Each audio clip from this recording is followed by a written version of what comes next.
Hey, it's Jason here. I'm sitting in my 1991 Range Rover Classic, and what I want to do is take you on a bit of a driving tour today.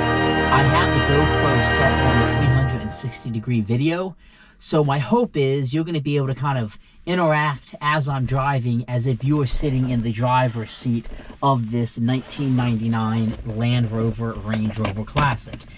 I'm not going to talk a ton. I will chime in as I drive with a few kind of tips or I guess story about this car. I acquired this vehicle about 2 years ago in my Land Rover collection.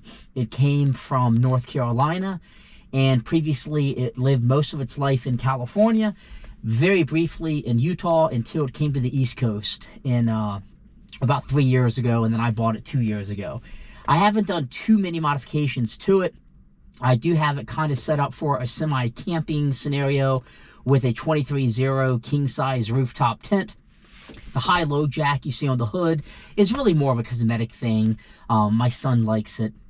And then I did some minor mechanical issues and some replacing some of the buttons and whatnot inside. So enough talking. I'm going to go ahead and fire it up, and I'm just going to shut up, and I'm going to drive and let you experience a 360-degree 1991 Land Rover Range Rover Classic drive. Have fun.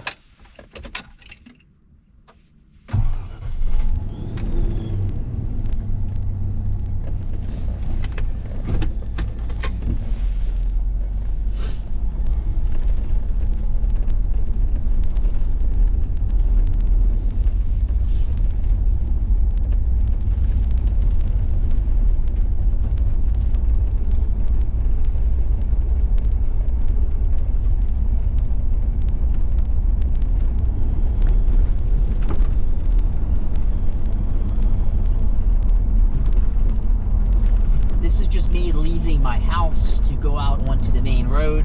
I'm going to drive over near the Loch Raven Reservoir. I live in Phoenix, Maryland, which is a county, which is in Baltimore County, northern Baltimore County, which is north of Baltimore City. It's December 2nd. It's about 34 degrees outside, and we had a little bit of snow and rain this morning. Now it's just mostly melted, but it is pretty cold.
Now, of the Land Rovers I have, this is the 91. I have a 2007 L322, a 98 D1, a 99 D1, and a 2003 L322, and a 2016 Range Rover Sport.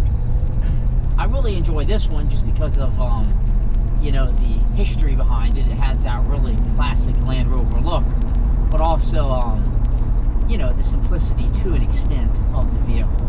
But the key thing to look out for when you're purchasing a Range Rover Classic is rust. These babies live to disintegrate into a pile of rust, and typically it starts in the back and it just rots out the floor. I've had both floorboards replaced, and the back fortunately hasn't really leaked too much.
sunroof does not seal completely shut, and I got to manually do it. It has a slight crack, so I had that on the to-do list of things to fix. But I parked this under my carport, so I don't really get a lot of rain directly on it.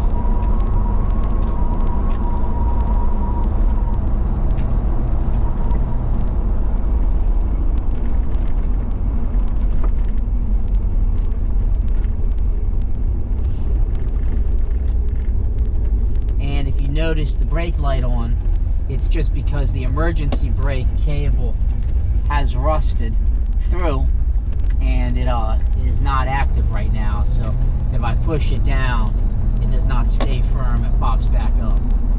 So it is not engaged, it just is still in the light.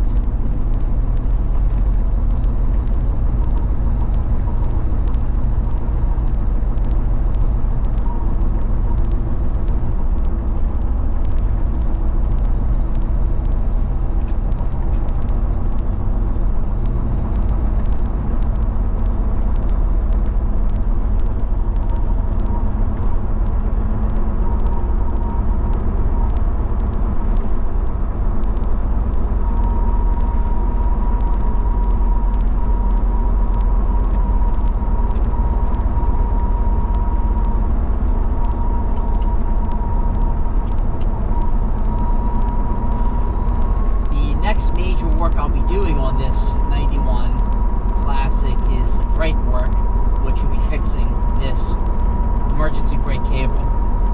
The brakes also could use some updating because they seem like they're a little bit sticky and grindy at times.